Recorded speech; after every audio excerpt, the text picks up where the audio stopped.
there is Punjabi trouble brewing for the Congress party, the UPA right now. But it's not just that. The UPA has seen a string of scam after scandal for a while now. Do you think that this particular government lost its way somehow during its second term, and this is why ministers, respected ministers till a couple of months ago, are now turning up in scams? No, absolutely. I mean, UPA 2 doesn't have the sheen or the deliverability of UPA 1. That's quite clear. But also, you know, the fact that Ashwini Kumar and Pawan Bansal is definitely more liked than Ashwini Kumar. Ashwini Kumar has very little support amongst Congress MPs. It is the Prime Minister who's saving him. Apart from that, you know, we were sitting in Central Hall and a union minister, young minister told me, he says, if I was Ashwini Kumar, I would have resigned by now. So there was a lot of pressure on Ashwini Kumar's resignation. Pawan Bansal's also, you know, if Mr. Chawla is right, that he did offer to resign because he is a more upright man, he has more moral character. But at the end of the day, the Congress knows if they start with one, then where do they end? So that is why no resignation has been accepted. Propriety demands that even if you're a minister and something happens under your charge or under your watch, you should resign. Now, even if Pawan Bansal offered to resign, the top leadership of the party is not interested in sacking him right now. What could the logic be? Are they waiting for Karnataka to be over? Or do they want not to attract enough attention as if they don't have that already? After Karnataka was over, they decided to retain him. It is a decision earlier, we were all speculating that once the Karnataka polling is over, they will ask him to quit. And he accepted his offer to resign, but they haven't. It means they have decided to present it out because only the election is only a couple of months ago. It is going to happen a couple of months earlier, and they're probably thinking that let the people of India decide whether our ministers are corrupt or not. Right. That could be one argument. Okay, BJP will take you on rightly, come to the people's court, where people will decide. Karnataka, they have already decided whether you are saying we are corrupt and you have already started corruption cases. So we have a caller on the line. Yeah. We have a caller on the line. Shovan Vyas from Baroda has called in. Shovan, go ahead, ask your question. I would like to say that this corruption proportion is increasing day by day. He is doing a good job. But then why there should not be a limit for all the cases which are done, and update should be done so that the people should know okay, what has happened on the last. Because we forget after some days what was there. So update from the media also should be there, okay, what has taken action. And now Colgate and Railgate, right, things are coming up. Right. We also have another caller on the line, Colonel Rath from Noida calling in. Colonel, go ahead. Yeah. You see, Pawan Bansal, without his involvement, do you think that Mr. Mahesh Kumar had a deal of 2 crore to his nephew? It is impossible. Secondly, even if let us say it is not possible that Pawan Kumar hand is there, at least he should resign because the investigation can be fair and square. Right. I think Colonel Rath asked us a pertinent question. Is it possible that 2 crore is changing hands and the minister has no idea what's happening? That sounds like something that... It's quite a logical question, yes. He's a nephew of the minister and he's entering in and out of the house every day. But sometimes, giving a benefit of doubt, he can misuse his name as well. Because public perception is more important. Perception bodies matter than the facts. We will let the courts decide now. It is for the courts to decide whether it's right or wrong. But Pawan Bansal, being Pawan Bansal, people expected him to be different than the normal congressman or normal BJP person who don't resign because the allegations are there. Because if you don't resign, as Colonel has asked questioning, because people will start asking that he was your poll manager, he was your sister's son, he is access to you every day, he has been coming to the railway ministry, he may be misusing his name because without knowing him. But you cannot give a strong rebuttal to the general perception that a nephew cannot charge 2 crore rupees from a manager of a railway ministry. If he was a manager of some other ministry asking for a favor to be done, right, then there could have been some. It is a direct involvement of railway department, because he got promoted as a general manager. Mr. Bansal in the dock. That's the only thing. Sudhanshu Mittal has also joined us. He is the senior leader of the BJP. Mr. Mittal, now the Congress seems to have decided that they will back both the ministers, not just Bansal, also Mr. Ashwini Kumar back to the hilt. Now they're not asking for the resignation, they will not sack them either. Your reaction to that news?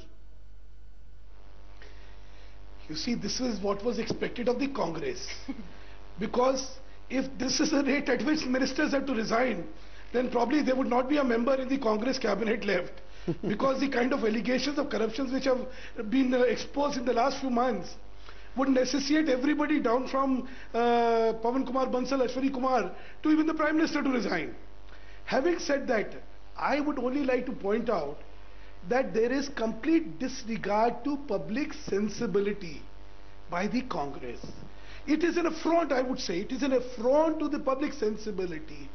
Look, let's very clinically analyze this particular case. Here is a case where money is sought to be charged in transfer posting. Now, while all corruption is bad, if there is something I would consider sacrilege, I would consider money in transfer posting to be sacrilege. Why? Because then you are giving a license to loot to a particular individual by auctioning that seat. And can you imagine what he would do to the system? He would completely demolish the system. He will go berserk.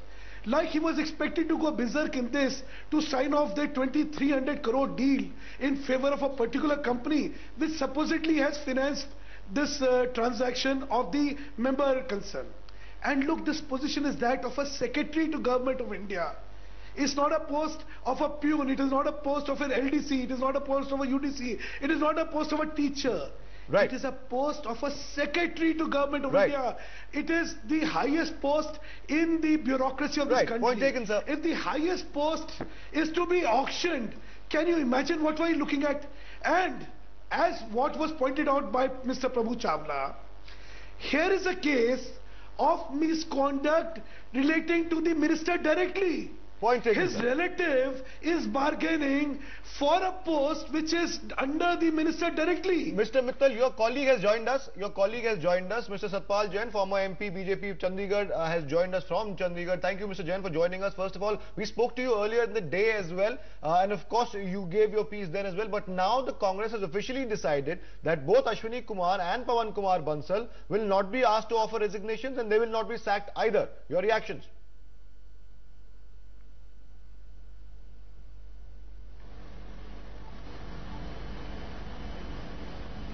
Can't hear him. Mr. Jain, if you can hear me, my question is, the Congress has officially decided to back its ministers, both Ashwini Kumar as well as Pawan Kumar Bansal. First of all, I will like to show you a photograph of Mr. Pawan Bansal with Mr. Vijay Singla when Mr. Pawan Bansal took over as the Railway Minister of India. Yes. Right. Yes. Right, we see the photograph, sir. What is your point? That he was close to Mr. That is very sad. It's a very sad, very unfortunate, nothing surprising but shocking, because it is the habit of the Congress to give chits to all the leaders who are involved in scams. But I am today releasing you a photograph which is showing Mr. Vijay Singla along with Mr. Pawan Bansal. Yes, I am showing that. What is the mama? Yeah, Right, we can see the photograph. You see sir. the photograph. What is the Mr. mama? Vijay Singla is standing with Mrs. Madhu Bansal, Mr. Pawan Bansal and his son Amish Bansal. When he took over as the railway minister, he is Mr. Vijay Singla. How Right, does this Mr. photograph Pawan doesn't Bansal prove say anything that except he for the doesn't fact know that he Mr. is the Vijay nephew. Singla, nothing to do with him. I am showing this photograph. You can show to your...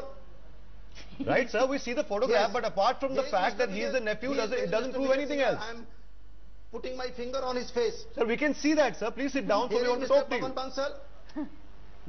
But he is the nephew. Why nephew has to be there? What is the problem there? Yeah. Sir, please sit down. We want to ask He you is the a nephew question. and he was The with nephew Mr. cannot be Bansal conducting deals. when he took over as the railway minister. Right, sir, we take your point, but the Not fact conducting is, deals and then we say, I disown him. You can't do this. the fact You is, can't have nephews striking deals of 10 crores for the posting of secretary level officers under Pawan Bansal, and then you say, no, I don't know, I disown him. I can't be held responsible right. for the Mr. conduct Mittal, of my nephew. Mr. Mittal, my Now, colleague here is Priya the Saigal has a conduct of my question. nephew. My colleague Priya Saigal has a question.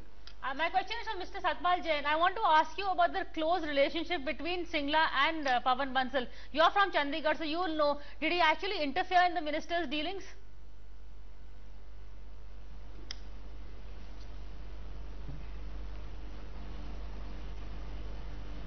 You're not getting the connection. Yes. Priya, may I answer this question? Yes, of course. Yes, please go ahead, You sir. see, it is Yes, it Mr. is well known. Vijay Singla has been following Mr. Bansal in all the election campaign, other things, like a shadow. People know in Chandigarh that if they have to get anything done, they will approach Mr. Vijay Singla for getting that deed done from Mr. Bansal. His sister's son His sister's son. So then I have to stop he you is there. We have riding- breaking news coming in right now. We have breaking news coming. Please stay with us. We'll come back to you just right now. Breaking news coming in right now. Chinese and Indian armies withdraw simultaneously from face-off point at Daulat Beg Oldie sector in Ladakh. This is from official sources. Vishal Thapar is on the phone line with me. My colleague Vishal. The breaking news is that Chinese and Indian forces have withdrawn from their posts right now. What more can you tell us at this point? Well, this is the initial information which is coming in. It is being reported by agencies. Now, this effectively ends the 20-day face-off, which it called considerable stress and tension in relations between India and China. Also, as we are aware, Minister, hello. Yeah, please go ahead. This phone line seems to have been cut right now, but we can repeat that for you. According to official sources, Chinese and Indian troops have withdrawn simultaneously from their battle positions, I beg your pardon, from the line of actual control in Daulat Beg Oldie sector. That, of course, Chinese troops had made an incursion about 19 kilometers inside Indian territory. Vishal is with me on the phone line again. Vishal, continue where you left off. Yes, what we hear is that an agreement has been reached for troops from both sides to withdraw from the contentious position. Now, as you are aware, this standoff started on the 15th of April after Chinese troops came in 19 kilometers inside the Indian side of the line of actual control, what the Indians consider is the line of actual control, and then they camped there. Now what happens is that since there are differing perceptions of the line of actual control, the Chinese side comes to what is their perception line, what is called the green line, and they patrol, they sort of loiter around for a while and they go back. The big difference this time was that they chose to camp, and which caused a great amount of anxiety in India about the Chinese intentions, because the subsector north near Daulat Beg Oldie, the Debsang Valley, where they sought to pitch camp, it is a strategic area. It is extreme. The northern Ladakh is contiguous to Siachen, and further north you have the Karakoram Pass, which makes it highly strategic. This area. Now, a huge amount of pressure had been put by public opinion on the UPA government, which was initially seen as having had a soft response. Now, for the last couple of days, the government of India has been changing tack, and it is conveyed to the Chinese in no uncertain terms that if the troop withdrawal doesn't happen, then the visit of the Chinese premier to Delhi is not on.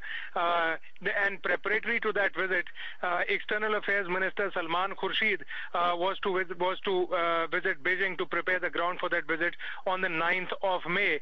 Now, over the last couple of days, the Indians had been signaling that the Salman Khurshid's visit to Beijing will not take place unless there is some agreement on withdrawal of troops. So what happens here is there is a breakthrough for diplomacy, for Indian diplomacy, because the Chinese side was unwilling to admit that any incursion had been made into Indian territory. So this is definitely Right. and the Indians Right, all along. Vishal, we also have Bharat Verma, defense expert, on the phone line with us. Bharat, news just coming in right now that Indian and Chinese troops have simultaneously withdrawn from their positions. Do you think some sort of back-channel diplomacy has really worked, and that's why we're seeing what we're seeing?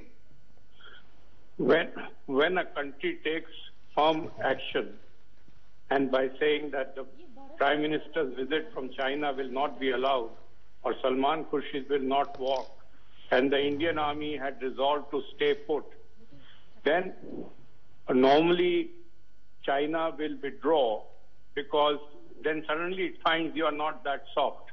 So that's a very good sign if they have withdrawn. But, Right, Bharat.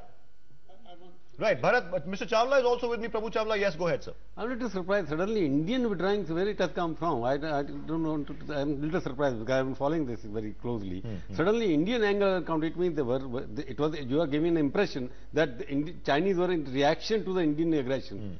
I never heard earlier this kind of thing. It is India was inside its own territory. Some Congress ministers were briefing me yesterday about the same thing. It means you are accepting that we have been also violating the actual line of control. Now the spin is being giving around. There is not defined therefore anybody can loiter around and what can go into it. Right. It is not. It is some kind of thing now. Face saving is being given by accepting that we were also violating the line of control, and we are still accepting. I think your point is completely valid. Going back to the Pawan Bansal story right now, sir, because we have you for such a very short time right now, we want to exploit that and ask you. We go back to Pawan Bansal's story. Mr. Bansal, of course, you mentioned before as well that he's led a largely clean political life. He has a very clean political image. And when this scandal broke, first he tried to distance himself from the nephew. Now we know that he's not actually, he knows his nephew quite well. He's his campaign manager. Do you not think if he had immediately said, okay, even if he had done something wrong, conduct a CBI inquiry and let's see what's what. Do you think that was something that he missed a trick there? No, CBI has already conducted an inquiry. Phone was being tapped for the last 3 months, and the permission was given by the Home Ministry. It was from being phone tapped. On the basis of phone tap, CBI has done its job very well. And now the question is whether the money was given for a property deal or not. If the property deal was given, then Mr. General Manager is also is not in the dock because it is a private deal. Why should he be arrested for the I am not going to that question at all. Following ethical conduct is not a virtue of a politician these days. So you don't expect that. But it will be nice once in a while. No, it's a virtue. That's not a virtue. If you are an ethical person, it's a liability for a political party. So this has to be, you have to carry your personality that I am like a man who can fight any kind of fight, whether it's a money fight, whether it's a bullet fight. So it has to be a combination of fighting spirit, of not the kind that I can win election on the basis of the people's mandate, but I can win election on the basis of my financial clout and whatever coalition I can establish of thugs and looters and whatever you want to call it. Pawan Bansal is not known for that kind of image because he can't even kill a fly. Right. What to take about this? If his nephew is taking advantage of his mama being the railway minister, let the CBI doing the investigation now. CBI has got, they must be interrogating the people. If their phone tapping has been done, I would have been there. If I would have been the minister, I would have said okay, because I have generally led a clean life. Therefore, I don't want to get into this scandal because it relates to my ministry. If you are the minister of something else, I can justify that he should not resign. But if this is ministry, I think he would have saved his politics. He would have saved the Congress party. And now, who is responsible for keeping him there? I don't blame Bansal because he taken a collective decision following the party discipline. He is not resigning. Point taken. I want to go back to Satpal Jain, who's been waiting patiently. But before I do that, Rajpal from Mumbai has called us. Rajpal, go ahead, ask your question. You see, sir, this trap was laid after electronic surveillance. They have taped everything. This money was paid for promotion and for his appointment in the electrical department. Now, why they have approached the nephew? Why not anybody else? Now, definitely, all evidence, circumstantial go towards Mr. Bansal, and they would get the work done only through Bansal. They have no other contact in the railway board. So Mr. Bansal should have resigned. It is the Congress party helping him to stay in the power, which is, they know fully well that Mr. Bansal is indirectly involved. They will not send money directly to him. So money has been passed to him, and there is ample evidence. Right, Mr. Rajpal, we get your point. We go back to Mr. Satpal Jain. Sir, you were making a point before we went into that breaking news. If you can hear me still, go ahead and make that point. Complete your point, sir. I'll wait.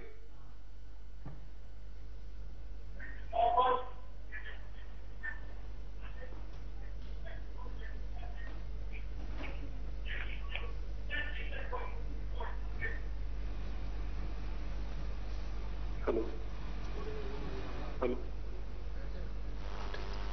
You see, my proposition is not what Pawan Bansal ji does or doesn't do. I am appalled by the conduct of the Congress High Command. I mean, we just heard about the Punjab lobby or the core group. So I have heard about the core group, the new core group, you know. The core group is different, the core group is yeah, different. Sudhanshu, we got it. And We got the joke, sir. Core group. And it is this core group which is creating the kind of havoc we are witnessing in this democracy. It is time that we put everybody in the dock. मेरा झगड़ा चोर से नहीं है, मेरा झगड़ा चोर की माँ से है. चोर तो चोर था, उसकी माँ क्या कर रही है भाई? The man who is charged with the authority to supervise the conduct of his ministers, that man is silent. Why? He is accountable. The Prime Minister is bearing with this kind of corruption, this kind of blatant misuse of position, this kind of demeaning the authority of the state and bringing disrepute to the entire administrative machinery of Government of India. His silence needs to be answered. He is accountable because as Prime Minister of this country, he was charged with the responsibility of supervising the conduct of his ministers. And as I said, look, it is sacrilege.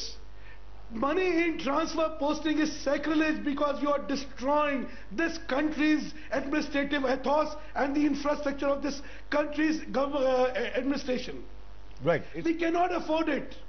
We already have a bureaucracy or an administrative setup which has lost credibility with the people.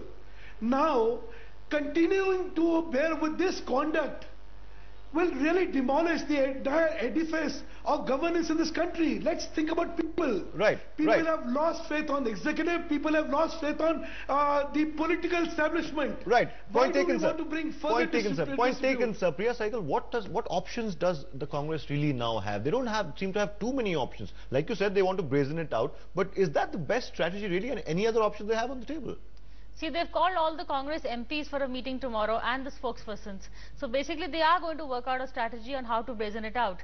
Because, you know, at the end of the day, until they admit to guilt, they are not guilty in their eyes, in the eyes of the public. So that is the strategy they're going to take, that until guilt is proven, why admit guilt and step down? Because, you know, then you're giving the one scalp very easily. Then the target gets higher and higher. So that is going to be the Congress's demand. I won't be too surprised if they adjourn the House sine die. Because the whole idea of this House was to pass key legislative bills like the food security bill. But now I don't think the BJP is going to be in a mood to cooperate. So rather than face embarrassment every day on the floor of the House, I won't be too surprised, you know, if Kamal Nath turns around and adjourns the House sine die sometime soon. But if, Mr. Chawla, if the government doesn't decide to go with the House going sine die, do you not think the opposition has a wonderful opportunity right now? Sir, I'll come back to you, sir. 1 second. I'll come back to you, Mr. Mittal. You had your say. I want to talk to Mr. Chawla right now. Do you not think the opposition has this wonderful opportunity right now of actually pinning the government down on the mat on the floor of the House? Should the opposition let that go? It's not possible. The opposition may be united against the Congress party, but when it comes to pulling the government down, they are divided. Because if you go technically in the floor of the House, in Rashtrapati Bhavan, letters which have been written to the president, the numbers are with the Congress party. Unless they formally withdraw those letters, Congress party still has the support of more than 280 MPs on the floor. So they're safe numbers. So the numbers are safe, and they don't want to pull the government down because this government is only for 6 more months. First phase of the election will be held by first week of April or end of March. So they say, okay, for 2 months, why should we pull the government down? Because if they pull the government down, the elections will be held along with the And nobody wants an early Nobody wants the election. Even the BJP is not prepared to win an election. After losing Karnataka, perhaps they will be more demoralized. Because this will be third consecutive defeat for the BJP. They were lost Uttarakhand, they lost Himachal Pradesh, they are going to lose Karnataka. So this is something they have to do in-house, some kind of a preparation to do it. But Congress party can brazen it out by pulling the government down themselves. These political parties are not interested in parliament. They are not letting us pass the legislation. They are not letting us govern the government because corruption cases are all in the government, in the courts. Let the courts decide who is the guilty. Ultimately, we trust the people's court. We'll go to the people and win an election. If people don't want, they think us we are corrupt, we are incompetent, they will throw us out like they have thrown the BJP government out if that comes true. So on 8th, not only the BJP fate will be decided, even the government may all be decided because the Supreme Court has to give some kind of a opinion on Ashwini Kumar as well. Right. So the 8th is very important for the politics of this country. On 8th, Parliament may be dissolved. On 8th, the government may decide to drop some minister. On 8th, BJP might swing a surprise or Kumaraswamy may swing a surprise. Something may happen on 8th of May. Absolutely. 8th day, of course, counting day for the Karnataka Assembly polls. Amit from Noida has just called in. Amit, go ahead. Hi. So let me clarify this that I have been with the Congress till P.V. Narasimha Rao ruled India. Despite their poor performance on all aspects, on all fronts, wherein they failed to lead India globally. Having said that, so let me clarify this Amit, you have to turn your television set off when you speak as well. I think your question was, how does the Congress... Can you repeat your question, please? what I wanted to say was that I think the Congress still Narasimha Rao ruled India. Oh, okay. Despite their abject failures. Now, what I want to ask Congress, let them define what constitutes corruption as per them, and we will judge their definition of the corruption. Right, right. Mr. Mittal, our caller says that the Congress has redefined corruption, and for them corruption means something else. Do you agree? I agree that for Congress, corruption is nobility. For Congress, the word corruption does not exist. For What Congress, about BJP in Karnataka, Sudhanshu? That is the reason why we chose to lose Karnataka. You but chose not to versus lose or you were corruption. defeated? Allow me, Priya. All Allow right, me. sorry. We chose. See, we knew that if Yediyurappa goes, he will be a vote katu. He will take away a sizable amount of votes from BJP. But we chose that path. He was insistent on being reinstated. We refused. He left because we said, no, you are tainted and we cannot have you as the chief minister. So we chose to let go of government. We did not persist with corruption. Unlike the Congress, which does not believe that there is a word called corruption, because they do not see the Colgate, they do not see the 2G, there was no loss theory. All kind of cases which have gone on, be it Robert Vadra, be it Salman Khurshid, be it Jaiswal, be it... I've lost count of the number of ministers who have been charged with serious offences of corruption. Now, that's what I was saying. Look, when you defy public sensibility, people don't come on the streets, they don't fight you on the streets, but they shall never forgive you. We saw this when what happened to Bofors, we are seeing it again. And you will be surprised when the vengeance of people will fall on Congress. And as I just said, we've heard sermons from Rahul Gandhi about the system being bad and everything bad. Why is the gentleman not saying anything about all these cases of corruption? Let me just stop you there. Another caller on the line. Another caller on the line, sir. Mrityunjay from Uttaranchal has called in. Mrityunjay, go ahead. Yes, evening, Khan sir. Good evening. Go ahead. Yes, I want to say that the matter is not a Pawan Bansal. Every politician who is coming from the BJP or Congress should be honest. That is the main way I am saying. Right. So you're saying the political party doesn't really matter. We have to weed out corruption. Doesn't really matter if it's the Congress or it's the BJP. Okay, yeah, because the person who is coming from the BJP or Congress or another party should be honest. Yes. Right. Okay, fine, Mrityunjay. Another caller on the line. Sadhu Singh is on the line. Mr. Singh, go ahead. I think we've lost the connection with Mr. Sadhu Singh. I think he had a point. Mrityunjay had a point. It doesn't really matter what political party did. They're both the same. BJP has enough cases of corruption against them. Regional leaders, national leaders. Their president was caught on television, in the camera, accepting a bribe. So they can't be holier than thou and say, oh, look, we are the clean party and this is what you're doing. This corruption is not a political issue anymore. See, if there was a corruption... Sir, we'll come to you, sir. We'll come to you in a bit. Let others speak, yeah, don't disturb me. Please, go ahead. The question is, corruption has not decided any vote so far. In Karnataka, they are losing, BJP is losing because there is division in the party and the Congress party has been out of power if they are winning on that day. And if you go back to, as somebody pointed out, if you go back to Akali Dal victory again, there were so many charges against them. People are basically electing leaders now. They have a faith in Prakash Singh Badal more than they had in Amrinder Singh. Therefore, they had more faith in West Bengal, in Didi than they had in Marxists. So if they had more faith in Sheila Dikshit in Delhi for the third time, and probably if the BJP situation, if I know it correctly, they don't have a candidate more than 20 constituency. So they will, maybe Sheila Dikshit at the age of 75 might get a fourth term, which will be record after independence. So this is a question. People are not waiting on the basis of corruption because they have taken it as granted. Because all of us, some way or the other, pay some kind of bribe in getting our work done. But that cannot be, young generation not accepting that anymore. But looking at the young generation and looking at the urban elite who are giving bhashan on TV sitting here, they don't go and vote. 36% votes in Bangalore today, yeah. And all of them are very active, sitting actively, dressed in very fashionable dresses all the time on the TV channels and giving lecture and sitting on the floor, sitting either in Infosys Center or sitting somewhere else. They're all speaking against everybody else. But they don't get to vote. And they were also pleading for come out and vote. It means people of Bangalore don't think they're the icons. The question is, the whole narration of politics, narrative of politics has shifted. Very quickly, Priya, we have to move out of this story. Wrap this up for us, really. Pawan Bansal episode, the complete episode now, the Congress backing both its tainted ministers. What's going to happen next?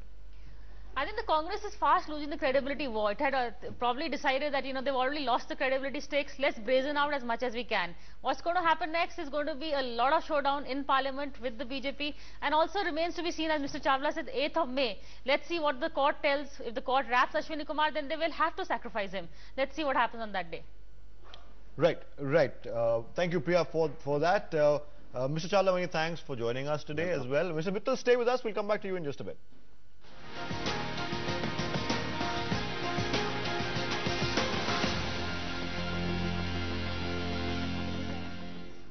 In recent months, Gujarat Chief Minister Narendra Modi has been aggressively putting forward his claim to being a prime ministerial candidate. He has visited West Bengal, addressed various forums and elaborated his governance philosophy.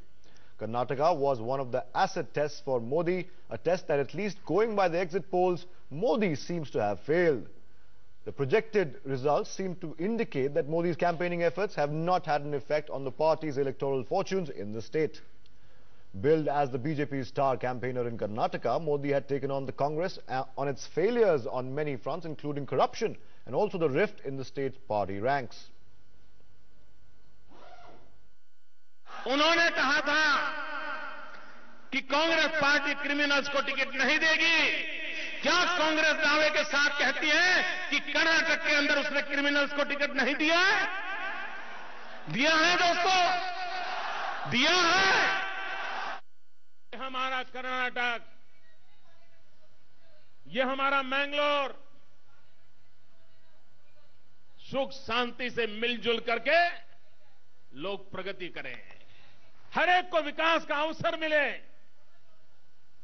लेकिन Congress party की राजनीति divide and rule की रही है। भाई भाई के बीच बंटवारा कराओ, कौम कौम के बीच झगड़ा कराओ, यही कांग्रेस की राजनीति का खेल रहा। This is what we're discussing on the show now. Has the Modi magic failed to excite voters in Karnataka? To what can one attribute BJP's projected debacle in the polls? Will BJP's rout in Karnataka hamper Modi's national ambitions? These are the questions we're asking tonight. We have Sudhanshu Mittal with us, still with us. Priya Saigal, my colleague, also joins me right now. Going to Mr. Mittal first. Sir, the NaMo magic seems to have failed in Karnataka. With much pomp and show, he went to Karnataka as your star campaigner. And you know for a fact now that you're not going to form a government there. What do you have to say for that? I am amazed at your analogy.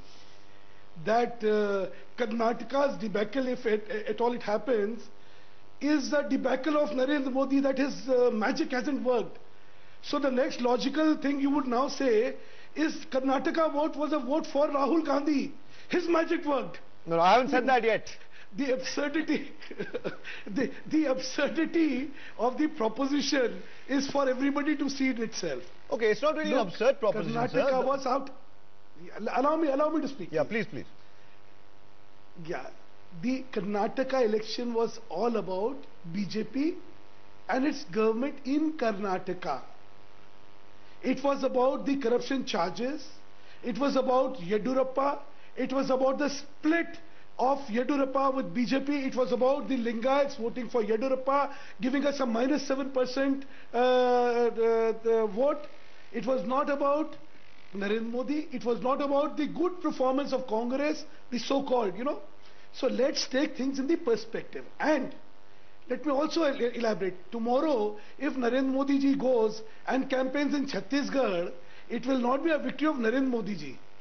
When it comes to a Lok Sabha, and when there is a vote for Lok Sabha, and when somebody is projected or somebody is leading a campaign, then this can be attributed to that somebody.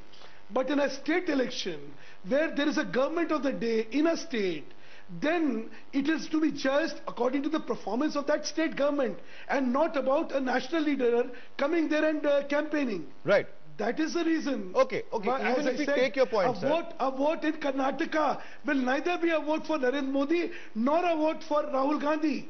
Okay. It is purely about what has happened in the politics of Karnataka in Karnataka. Okay, Priya has something to say to you, sir. Sudhanshu, I agree with you. If you're saying that, you know, it was not a national campaign but a local one, why did Modi raise only national issues? He only attacked Sonia and Rahul. He only talked about national issues. He didn't mention any local issues. So was he not running a national campaign or a local campaign?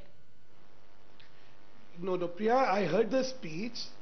He had talked about the delivery of the BJP government in Karnataka. In Gujarat, not Karnataka. He listed the number of skips. In Karnataka also. He said BJP government in Karnataka has done good work. It has brought in many schemes for the benefit of the Karnataka people. All that he said. And naturally, when a national leader goes, he talks about national issues, because today the nation is not only confronted with the issues of Karnataka, it is confronted with the issues of Ashwani Kumars and the Pawan Kumar Bansals. Okay, Mr. Mittal, we have a caller, sir. And the 2G gates. We have a caller, Mr. Mittal, and incidentally, he's from Gujarat. Paresh Panchal is on the line. Paresh, say your piece. Go ahead. अगर सही लोकशाही देश में लानी है तो political पार्टियां ही नहीं चाहिए, और पॉलिटिकल पार्टियों के कारण देश के अंदर ऊपर से नीचे तक भ्रष्टाचार होता है, सही लोग चुन के नहीं आते हैं। तो क्या भ्रष्टाचार से मुक्ति, सही गवर्नेंस के लिए जब तक पॉलिटिकल पार्टियां रहेगी सही गवर्नेंस नहीं आएगा। तो मैं देश की जनता को भी कहूंगा और सबको कहूंगा कि देश को पॉलिटिकल पार्टियों से मुक्ति दिलाए। धन्यवाद। Right. Priya, you had a point before this. No, I want... Such anarchy is what we want to propagate.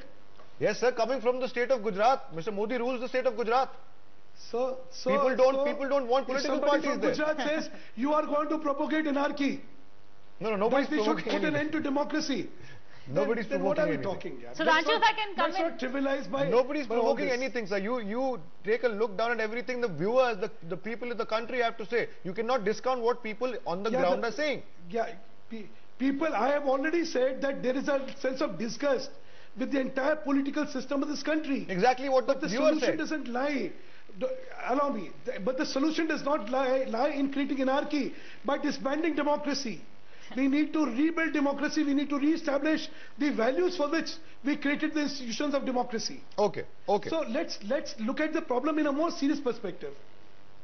Sudhanshu, you were saying that Modi was praising the government in Karnataka. I want to know which part of the government in Karnataka he was praising. The Yediyurappa government, which he favored, you know his cordial relationship with Yediyurappa, or the Jagdish Shettigar government. And because, as you know, BJP government was divided into many camps.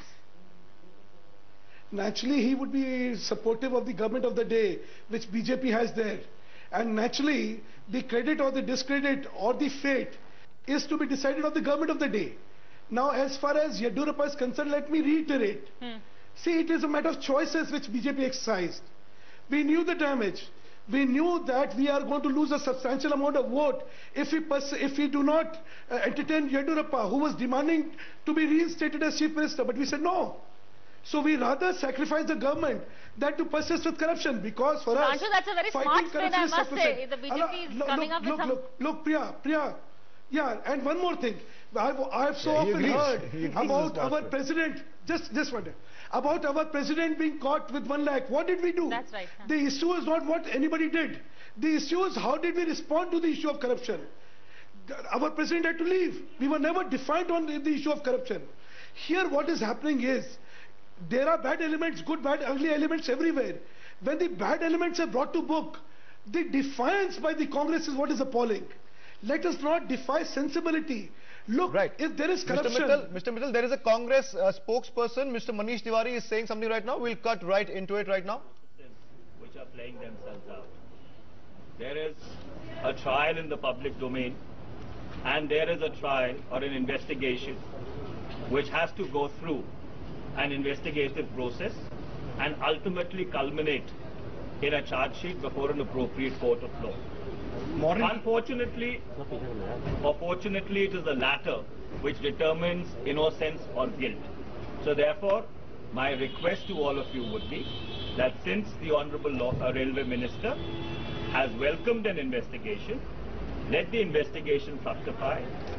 I don't think it is keeping in view with the canons of Indian jurisprudence to prejudge or predetermination. Manish ji उन्होंने कहा इस्तीफे की पेशकश की थी। Manish ji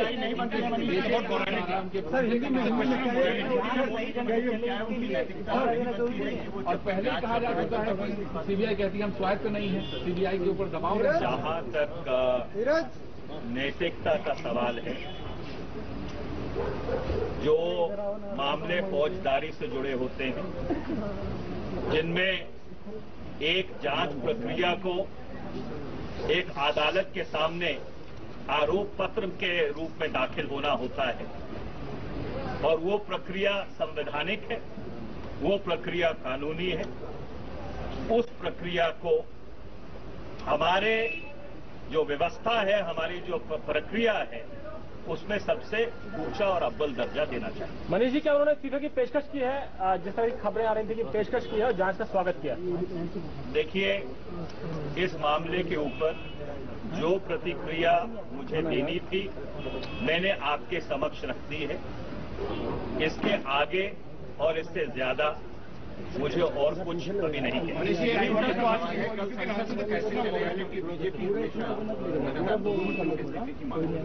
Well, I think the Bharatiya Janata Party would be well served to refer to the statement of the NDA convener. The NDA convener, Mr. Sharad Yadav, I think articulated the position very succinctly. So therefore, it is not as if there is a united opposition. There is. Well, I am not aware of the U or the V turn. I am only going by the statement which the convener of the NDA had made yesterday or earlier in the day.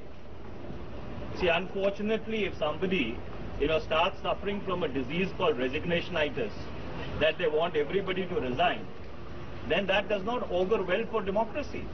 Running the parliament is not only the responsibility of the government.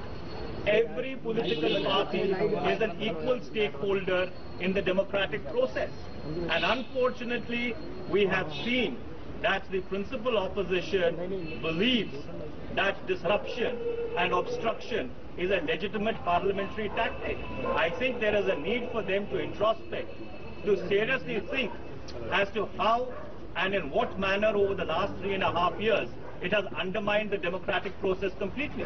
लेकिन उनका कहना है कि हर एक घोटाला आप ही की सरकार में क्यों हो रहा है, चाहे वो 2G हो, चाहे कोलगेट हो, चाहे आदर्श सोसाइटी हो, कॉमनवेल्थ हो।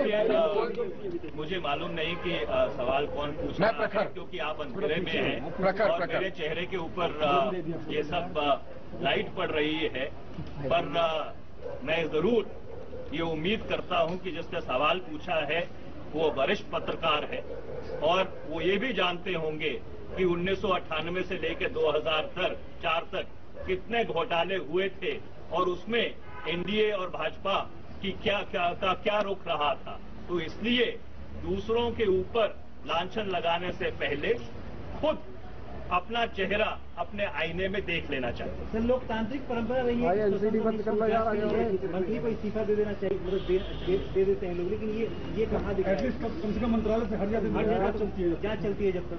देखिए, जहां तक स्वतंत्र और निष्पक्ष जांच का सवाल है, यूपीए की सरकार ने कभी किसी जांच प्रक्रिया में दखल अंदाजी नहीं की और पिछले 9 वर्ष का इतिहास इस बात का गवाह है कि जब भी कोई ऐसी बात सरकार के सामने आई है जिसके ऊपर कार्रवाई करनी बनती थी, सरकार ने कार्रवाई की। तो इसलिए जो हमें नैतिकता का पाठ पढ़ा रहे हैं वो पहले अपने गिरेबान में झांक कर देखें।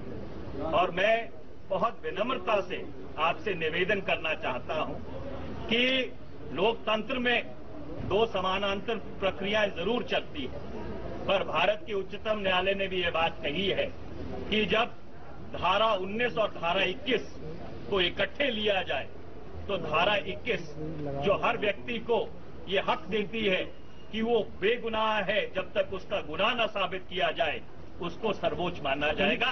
मेरी आपसे विनम्र विनती है कि ये जो भारत की संवैधानिक प्रणाली है, संवैधानिक प्रक्रिया है, इसको आप भी अपने संज्ञान में रखें। मनीष जी, आपने कहा कि प्रक्रिया में कोई देरी नहीं, लेकिन सीबीआई से क्यों पूछा गया? स्टेटस रिपोर्ट क्यों देखी गई? नहीं, सीबीआई से स्टेटस रिपोर्ट क्यों देखी गई? I can't answer questions if all of you shout at me simultaneously. So therefore, I would request you to ask the question one by one. I will answer it. If the maximum for you is about this, for network sake, why is the Congress High Command now having double standards? Well, there are no different strokes for different folks. The facts of each case are different. The facts of each case stand on their own merits. So therefore, if any parallels are sought to be drawn, may I very respectfully say those parallels are erroneous. Sir, आपने अभी कहा जांच, एक minute बहुत देर तक से कांग्रेस की ही रही है कि अगर आरोप लगते थे तो नैतिकता के सवाल पर कांग्रेस के मंत्री ही पूर्व में इस्तीफा दे दिया करते थे।